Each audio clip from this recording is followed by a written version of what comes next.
talking to the breadwinner. The motivators of the culture. They not us. They can't do what we do. What about it? It just goes on and on and on. Dee Sonaram, 300 Electro Entertainment, Vice President of Promotion and Streaming. When I came out of school, I knew I wanted to be in the entertainment business. I started out like everyone, pounding the pavement and interning. Prior to 300, I was with Koch Records. We did soul. We had Jim Jones, Ray J, DJ Khaled, tons of artists there. Broke onto the urban scene. Then went sold to Entertainment One. Also went on to work for Jimmy Iovine at Interscope Records. Many artists, starting with French Montana.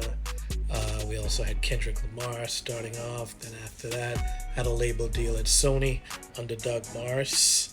Every artist is different. When it hits our hands and we get a chance to meet with the artists and get their point of view and do our research and see where it's breaking and where their fans are, we go out there and we, super serve that to the fullest and put a lot of gas on it and try to make something really happen. Because everyone wants to go to the top tier playlist right away. So whether it's Spotify, Apple, Tidal, Amazon, wherever you're at, you can't go to the top tier playlist out the gate.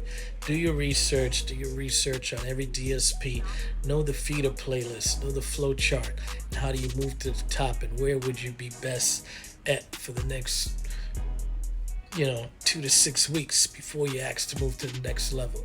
So know the feeder playlist, know the flow and where you want to be and what your goal should be. I think your resources are best spent when you see that you have something going organically, and you always want to know that you have a spark before you fan that flame. So whether it's the streets and the clubs, when you have one market locked down, say you're from New York and you got New York locked down, well, go ahead, rent a house in Connecticut, rent one in Boston, rent a house in Philadelphia, and try and get something going in the tri-state if you got one market. It's the same thing we tell everybody. If you got the South and you're moving in Atlanta, then let's spread it to Birmingham. Let's spread it through Alabama. Let's go to Memphis. So I believe in also, micro-marketing and building something up from where you're at, but spreading outside of that box and seeing, how this can travel. A lot of people look at different things. Metrics are different all the way around. You can always look at chart metrics and look at your streaming, but I say it's nothing like getting direct feedback from the people going on tour, being an opening act, seeing who reacts to your music, looking at what's happening on YouTube, looking at all the analytics is great, but see how people really react to it and knowing that you have something that's important. I always want to say there's no shortcut. There's no fucking elevator to the top. Gotta take the stairs.